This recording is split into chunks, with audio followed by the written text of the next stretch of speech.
What's up, everybody? Tim Anderson here, aka Renfell, sometimes known as the Bearded Dwarven Princess, and today we're back with another Pantheon Rise of the Fallen video. Today we're discussing the idea of player reputation. More importantly, I'm going to be poking holes at that, which is going to be something that triggers some of you. Hopefully we can have a respectful debate about this. If you've been tuning into the multi-streams with myself, Nathan Napalm, Bounty Code, Sparrow, Maduros, and others as we play through EverQuest 1, EverQuest 2, World of Warcraft Classic, Vanguard, Saga of Heroes, and beyond, we have been having a healthy debate, sometimes heated, about this topic. And it's something that I actually wanted to bring to YouTube to have a greater conversation with people about. That being said, this will be something that triggers enfranchised fans of Pantheon Rise of the Fallen. So before we go any further, please know that I am not hating on Pantheon Rise of the Fallen, and I am not hating on Visionary Realms. I am simply poking holes at, poking at what I think are fallacies in the idea behind player reputation matters, or at least player reputation mattering in the way that a lot of people want it to matter. Because to date, it doesn't work like that in any MMORPG, and there's a lot of reasons for that. We're going to be discussing those reasons in the video today. So without further ado, let's get into the video here and see where we can go during today's discussion. So first and foremost, if you go to the Pantheon Rise of the Fallen wiki, right here at the very beginning, it says Pantheon focuses on challenging content and social aspects of gameplay, encouraging groups and guilds, forging new relationships, and earning a reputation in the community. Because you can click see more and it leads you to this. And there's a couple more lines about player reputation. But what it doesn't talk about is how. How is player reputation going to matter in Pantheon Rise of the Fallen? Now, if you've been listening to the conversations we've been having during our multi-streams, there basically no one knows what Visionary Realms is going to be doing about player. All they've done is they've put a very broad statement out there that player reputation is going to matter. Well, how? How is player reputation going to matter? They asked a question back in June of 2020. Is your character's in-game reputation important to you, or do you act without the worry of consequences? Now, this opened up a can of worms because there's a lot of great discussion being had here, but there's also some legitimate stuff in here, like the people who say, if I'm playing an evil character, I should be able to roleplay that character in an evil manner. Well, here's the problem with that argument. And we're going to be diving into a lot of the other discussions, a lot of the other comments here as we get deeper into this. If you're role playing an evil character, not everyone is going to accept that your role play is legitimate. Some people are going to find that role play offensive. And if someone finds something offensive, especially in the day and age we live in, right? If someone finds something offensive, you are automatically worthy of being canceled. And so if we rely upon a player-based reputation system, meaning that the players get to vote on what they find to be offensive and what players define as bannable offenses or offenses that are worthy of marring a person's reputation, we're going to be getting into very dangerous waters of censorship based upon the whims of the masses, and it will be the whims of the masses. A good example of this is looking at what happens when a game gets review bombed on Steam. Human nature dictates that if one person gets upset about something, they have a large enough and loud enough voice, other people will follow suit, even if there's no legitimate reason for the ire of that person. Review bombing is a perfect example of this happening in the real world. When someone gets upset about something, they tell their 50 friends and say, this game did this and they shouldn't be allowed to make sales anymore. We're going to go review bomb them for this reason. And suddenly you've got all these negative reviews on a game from people who never even legitimately played that game. And in many cases, you'll notice that Steam has actually started to, in recent years, take action against review bombs because it's something that for a long time they didn't want to put the money into policing, but now they realize they have to because that behavior is inherently bad. That has been extrapolated into an even greater problem when you have big streamers like, say, Asmongold or Dr. Disrespect as examples. If they say someone is a bad person or if they say someone is a bad someone has a bad guild or a game is a bad game, you're immediately going to have tens of thousands of people who are going to say, yeah, that's right, that person's bad, that guild's bad, that game sucks. And you're going to have this domino effect of people going out and downvoting and spreading the word that this person, thing, object is bad, right? So a player-based reputation system is going to be very difficult to be put into place fairly because of human nature. We've already seen it not work. So in the case of someone saying, I'm role-playing an evil character, right? Therefore, my character, because I'm evil, I don't believe that you have the right to claim that camp. I don't believe in rules. I am chaotic. My character, not me. I'm a good person. I'm a good person. But my character is neutral evil. If my character is neutral evil, he's not going to care about your camp. He's not going to care about kill stealing. He's not going to care about any of those things. And if I use the excuse that I'm role playing to just be a dick in game, who are you to say that I can't do that? Because if you report me for role playing, you're infringing upon my right to have fun, right? And if we're all paying the equal amount of money, if we're all paying the same subscription, then we all have equal rights to content. That's something to think about. Now, in this thread, you'll notice that some people say that I gotta scroll down and find it. Dun, dun, dun, dun. Reputation is important. It would be nice to be able to do things that can block or blast us. Social interaction can be rewarding. I'm role playing, so I like to think character and player are not the same. If I play a warlike ogre, I hope he has a reputation befitting that character versus, say, a human knightly type. This is another one. I'd like to think my player's reputation precedes it, meaning that I'm playing it well, whichever class alignment, disposition, etc. However, playing an evil character should never get anyone a license to act like an asshat towards other player. But here's the thing. Being evil automatically dictates that you're going to be doing things that other people find offensive. You're going to be doing things that are evil. And good aligned or lawful players are going to look at that and say that behavior sucks. Perfect example of that is someone who's a thief who just goes around robbing houses. That's going to suck for some people. And if you're just constantly robbing people's stuff, you're going to find yourself on a blacklist of people who say that that's offensive. But if your argument is, well, I'm just role playing my character, look, he's a dark elf thief. Well, how many players out there in the game are actually going to legitimately accept that player's excuse that he's a dark elf thief and therefore his character is an evil race, chaotic, evil, neutral evil? How many players are actually going to respect that? Not very many, because most people are going to look at that as being asshole behavior. But the reality is, what's asshole behavior? Because what I find offensive is not what you find offensive, and what you find offensive is not what he finds offensive, and what he finds offensive is not what she finds offensive. Who gets to determine what is offensive? It's kind of like a good example of this is religious jokes. I am not a religious person, but some of my friends are. If I make a joke about the Virgin Mary that I find to be incredibly amusing because I am a non religious person, my friends who are Catholic are likely going to find that joke offensive. Well, who's in the wrong? Am I in the wrong for telling a joke that other people found offensive, or are they in the wrong for finding something offensive that they knew was a joke in the first place?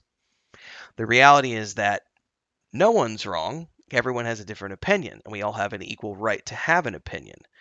But if you allow a system where players can flag an activity or a name or a behavior as wrong, therefore marking that player as being bad and suddenly saying, don't group with him because he tells dirty jokes, don't group with him because he has an offensive name, don't group with him because of this, that, or the other, you've now opened the door to people using their opinion to dictate whether or not someone is actually doing something offensive.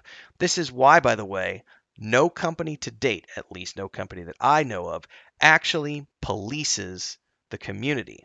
And the reason is because it's a customer service nightmare to try to sift through all of that data and find the actual offensive and punishable offenses. Because most things are going to come down to interpretation. And in some cases, they're going to come down to misunderstandings, which is the next part of what I want to talk about. Now, before we get to that point, though, This is where I say, if you like this video, don't forget to like, subscribe, and hit the bell icon so you get more updates like this as we continue to talk about this and other games and in the MMORPG analysis series. Don't forget, you can always support the channel with a super thanks below. It's a pretty cool way where you can click a button, choose an amount, buy me a cup of coffee, buy me a Ferrari. It's your choice. We did a lot of different stuff here, and it is a community-supported channel, so thanks to all of you who have helped make me a full-time streamer and content creator here on YouTube. I'm streaming live every single day, so you can always show up on a live stream and drop a super chat or a sticker during a live stream to support that way. And you can also join as a member of the Adventurers Guild down there for $2.99 a month. And if you want to go above and beyond and you want to get involved in what I'm building with my wife and my brother, we have a 5th edition tabletop setting, which is also a point-and-click adventure game, and a book series, all done over at our Patreon page, patreon.com/Wandering Hermits. But let's get back into the discussion at hand. I've heard a lot of arguments from people who like to claim that in the good old days when EverQuest 1 first existed, player forums had these blacklists, and you could put a person on that blacklist and no one would ever group with them because what they did was unforgivable. Well, there's also something that a lot of people like to forget about that. One is that it was back in the day when the server sizes were so small that you could realistically police the community from behaviors that were really over the top because there were only a small amount of people who were playing in one space. There's talk about how you can remember up to like 250 people on a first name basis, but once you get beyond that, you start getting into blurred lines territory. And if you're looking at a server that only had 1,000 people on it, a couple thousand people on it, it's feasible to think about a blacklist being an effective tool, but you still have the issue with interpretation. So a good example of interpretation, we've already kind of shown some of those before. But what about the idea of kill stealing or I'm here first, this is my camp? Well, here's the big thing about today's world that we live in. Pretty much no game, I can't think of a single game that does. And if you know of a game that does, please put it down in the comments below because I would love to look at this game and analyze it. But I can't think of a single game out there that recognizes camps, which also means there's no game out there that recognizes kill stealing, because if camps don't exist, then kill stealing can't exist. One of the reasons that many games went to either the instancing option or the multi-tag option, like Elder Scrolls Online or World of Warcraft Retail does it, meaning that rather than the first person who tags the mob getting credit, anyone who tags that mob gets credit. They either went that route or they went with instancing, specifically to get away from the idea of camps and kill stealing or camp stealing, because that's something that no one can police. Also, because of the fact that if we're all paying a monthly subscription, we all have equal rights to the content. First come, first serve doesn't work in a system where we're all paying for equal access to that content. Remember back in the day when certain guilds, because here's the thing that a lot of people like to forget. A lot of people like to say, I was here first, right? I was here first. I therefore have the right to this camp, right? That's what everyone wants to say. Everyone wants to say, respect my camp, respect my pools. I was here first. But the moment we start talking about the big raid guilds doing it, suddenly the conversation changes. Well, it's not fair that that raid guild is monopolizing that content. It's not fair that that raid guild is blocking everyone else from doing it. Well, here's the thing. They were there first. They were there first. If they were there first, then they have the right to lock down that content and block everyone else from accessing it because they were there first. It's their camp. Those are their mobs. So if you want players to respect your camps, then you also have to recognize that a guild can do that on a server. And the moment we start talking about blocking other people from accessing content and blocking them from progressing in the game, suddenly everybody's tune changes. Everyone wants to say, well, actually, we need to have camps, but we also need to have limitations on people claiming camps so that players can't block other people from accessing that content. That's why instancing exists, because the developers said the only way that we could realistically provide everyone with the same access to the content, in fact, they're all paying the same amount of money, they all should have equal access to content. The only way to do that is by instancing or multi-tagging, which they did. So if you go to camps and kill stealing, those things don't exist outside of like Project 1999 these days. And that's something that is policed within a very small community. There's no more than 800 people that play Project 1999 on either one of the servers, right? So that's something that is somewhat policeable because it's so small and there's so few zones and so few people playing that it's realistic that that's something that can be enforceable by a small team of customer support staff. But that's niche. 800 players playing your game is niche. Pantheon keeps talking about how it's not niche. It doesn't want to be niche. It wants to be a massively multiplayer online role playing game with hundreds of thousands, perhaps millions of people playing. And if that is the case, then it's not, you cannot police camps. You cannot police kill stealing. Because the other reality is that when you get into a situation like, let's say there's a cave, open world dungeon, and there's 10 groups in that multi dungeon. And if you don't have some sort of instancing going on, there's going to be people who are crossing over at some point. I'm running this way, you're running that way. Group C and D are running this way. Mobs are spawning. Mobs get pulled. Player A says, that was my mob. I've been here since 7 a.m. And player B says, I've been here since 7:15, and it aggroed on me, and therefore it's my mob.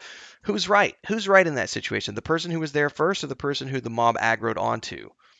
Or is it player C who runs up in the middle of these two guys arguing and tags the mob, and now he's got credit for that mob, drags it back to his camp, and group C kills it? Did he have credit? All three of those groups have a legitimate reasoning for their argument, and all three of those could theoretically report each other for someone stealing mobs or things of that nature. And if that is the case, that becomes a nightmare for our customer support staff because they have to try to filter through and find out who actually was in the wrong. And when it's something that's such a gray area as that scenario, in no way, shape, or form can you actually police that. What are things that could be policed, though? Well, I think everyone can agree that, like, hate speech would be something that should be an instantly bannable offense. Someone using the N word is an example.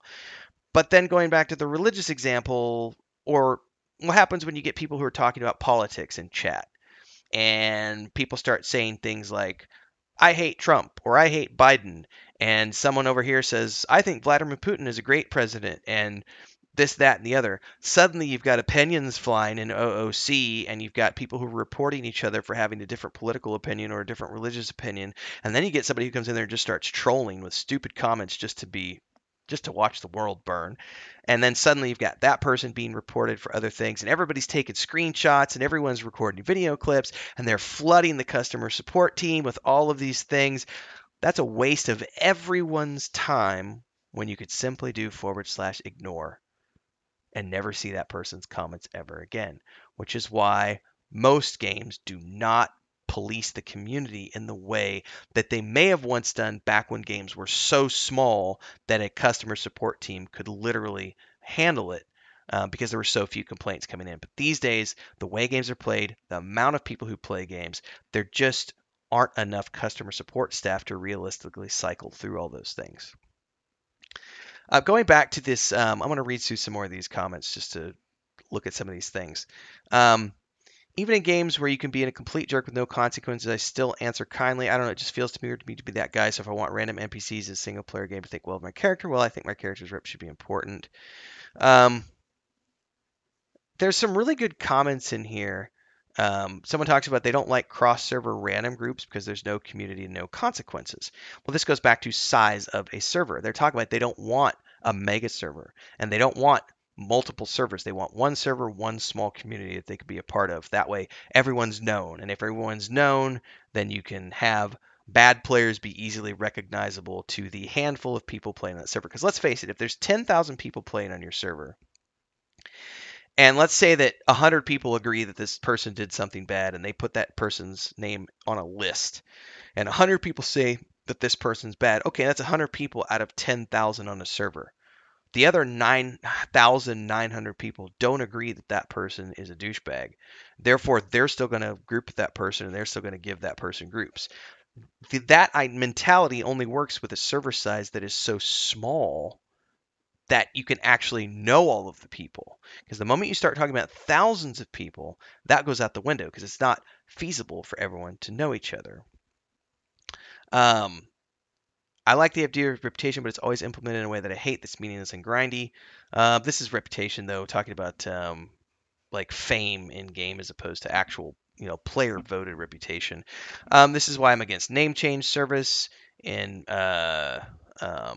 yeah, I do agree that name changes. Whoops, I lost the thread there. Name changes should be not allowed. I don't think if you want player reputation to matter in your game, you shouldn't be able to change your name.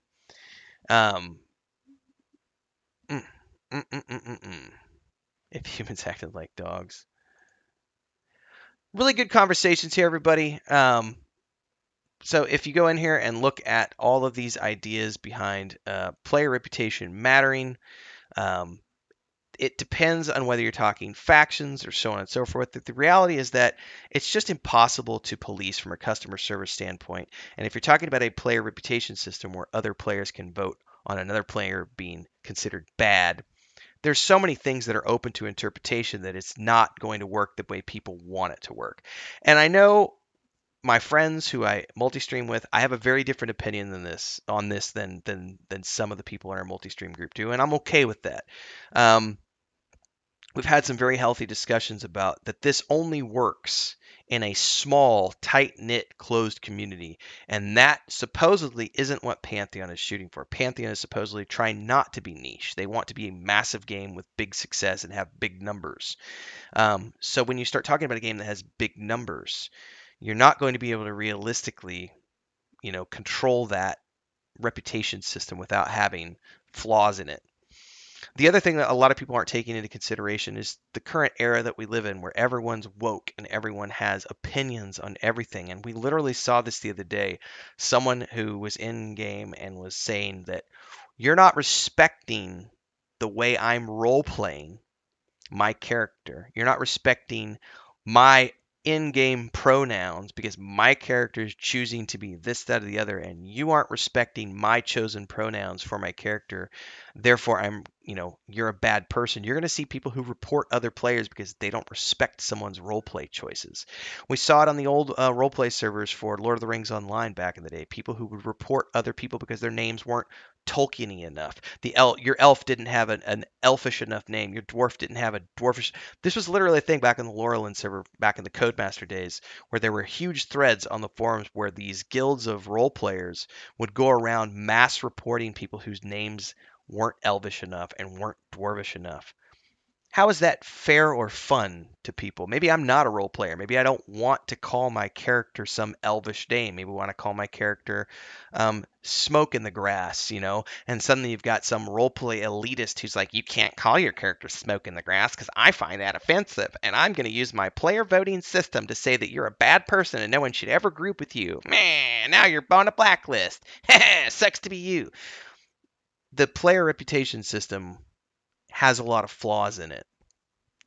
A perfect utopia where we all get along and everybody is it doesn't exist, which is why we have instancing and other things that developers have put into game to sort of go away with player reputation. So I'm interested in seeing what Visionary Realms thinks they're going to bring to the table to make player reputation matter, because I've been around the block long enough and I know that it doesn't. Player reputation doesn't matter. You can have 10 people who think that someone's a bad person, but the other 10,000 aren't going to care and they're still going to want them in their group. And we talked about this during one of our live streams as well, which is when you get into the raid community, you often get casual guilds who will say this. I remember this was one of my favorite arguments ever. Casual guilds and players from casual guilds who would say that Raid Guild A was a bunch of douchebags and dicks because they had a level limit and an armor class limit and a resist limit to get into their guild, and you had to go through a recruitment process. Well, that's elitist. I shouldn't need 5,000 AC to get into the guild, and they're just being dicks by doing that. Actually, they're not. They're saying that the content at the top requires this amount of gear to do, and if you don't have this gear, we can't take you with us because we're not going to carry you. We need people who are actually at the top of their game and ready to do what needs to be done to be able to achieve that top level content. So it has nothing to do with the top raiders being dicks, although they can be, and we'll get into that here in a little bit. But it also has to do with the fact that people's perception of what is or isn't douchebaggy behavior is going to depend largely on who that person is. So when you have a raid guild who has a set amount of minimum requirements, they're not trying to be dicks to the little people. They're just saying we have a minimum threshold that you have to hit to be able to join us to do this high level content. Because otherwise that dragon's going to one shot you. But the casual person doesn't see it that way. The casual person sees it as that person blocking them and talking down to them and that side of things. There's also the issue with rating where when we had this discussion during one of the multi streams, which is um, when you start talking about top tier rating, and I mean top tier, worldwide top 10 for any game out there, you have to be a bit of an aggressive asshole, so to speak, to be able to be at the top because there isn't room for politeness and manners if you want to be a worldwide number one, especially in a competitive environment where it's first come, first serve. Instancy doesn't matter so much, but you can still maintain world first by being the first person to do that content, right? But if you go back to the days of like EverQuest before instancing, and there was this idea of like, well, my server used to have this is the funniest thing I remember back in the day on my server, Moral Thule, we did have a list, and the guilds would say, hey, guild A is going to do the content on this day, guild B is going to do it on this day, guild C is going to do it on this day. That only lasted for about 2 months before the Asian guilds came in and said, fuck y'all's time zones. We're taking the mobs because it's first come, first serve. And as soon as that happened, the idea of a calendar that everyone respected went out the window. And people can, I remember back in the day, a lot of people used to have a lot of dislike for the Asian guilds because they didn't respect the spawn timers and the play times of the players from the North American community. But the reality is just first come, first serve, ladies and gentlemen. If I'm paying $15 a month and you're paying $15 a month, we each have equal right to that content. I don't care if you were there first. That doesn't matter. What matters to me is that uh, are you there first? Here's a good example of this. Guild A shows up. They make a claim that that content is theirs, but they're still waiting on Johnny Boy Cleric, who had to go take his kid to school. And he's 20 minutes out from being there. Guild B shows up, and Guild B's ready to roll. 100% of their raid force is there. The mob is up. The mob is up, ladies and gentlemen. And raid guild number one says, can you please wait for us? We were here first. Societal norms would dictate that morally, maybe you should let that first guild have it because they were there first. But the reality of being a top tier raider dictates that if you don't do it, someone else will. All right? You don't have room to be, oh, okay, we'll wait for you. Here's the other thing. Think about this before I can, well, let's continue this thing. So, Guild 2 says, respectfully, if your cleric knew that there was a raid tonight, he should have been here. You guys can get the next respawn, and they go in and they take the mob. Now, Guild A, QQ, that guild stole my mob. They're a bad guild. No, they're not. They took advantage of a situation and they walked away successful. Look at this from the purpose of if you're a marathon runner and you've been training your ass off for the last 6 months to run that marathon, and on race day you're running, it's survival of the fittest. He who gets there first gets to take home that first place reward. If the second place guy starts lagging behind and he's getting fatigued and he shits his pants and he needs water and he's dehydrated and he collapses on the side of the road, the nice thing to do would be to help him up and help him get to the finish line. But that's not how marathon running works. I'm here to win.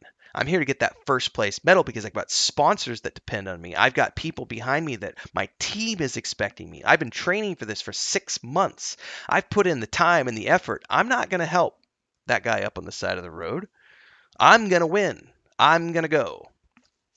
And so if you look at it from a competitive sports perspective, then suddenly you realize that, oh, well, maybe these top tier raiders aren't being dicks to each other. It's just the nature of first come, first serve. Like that is the nature of being at the top. You have to be aggressive, and there's no time to worry about people's feelings or the fact that Johnny had to go take his kid to school. Like, great, you have kids, awesome, love you. You can get the respawn. We're gonna go in. Now, many people are gonna look at that and they say that guild who did that is a douchebag guild and they deserve to be blacklisted and no one should ever group with them and X, Y, and Z. Okay, go for it. That guild is not going to give a shit that you blacklisted them or that you put their names on a list, because they are an insular guild that recruits the best of the best, and they will always, always, always be able to find players that want to join them because they are the cream of the crop, the best of the best, the top on the server. Everyone who's raiding wants to be them and wants to get to that point. They are always going to find people who will join them because everyone wants to be at that level who is raiding in that mindset with that environment. Not everyone has that mindset. Casual guilds, roleplay guilds don't necessarily have that mindset. But should we all be held to the same standards because you don't like raid guilds, or you don't like roleplay guilds, or you don't like this, that, or the other? This is when the player reputation thing comes into play, because everybody has an opinion. And guess what? All opinions are valid. And if we're all paying the same amount per month and we all have valid opinions, then there's no such thing as someone doing something that is offensive enough to be blacklisted for, because it's just an opinion. It's just your opinion that that person did something wrong. My opinion is different.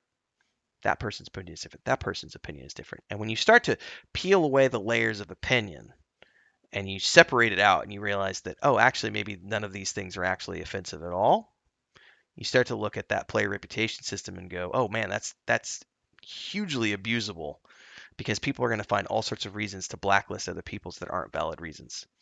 Food for thought. This is a very long episode, ladies and gentlemen. I normally don't do 30-minute videos on topics like this. I may have rambled in there somewhat, so love to hear your thoughts. Drop them down below.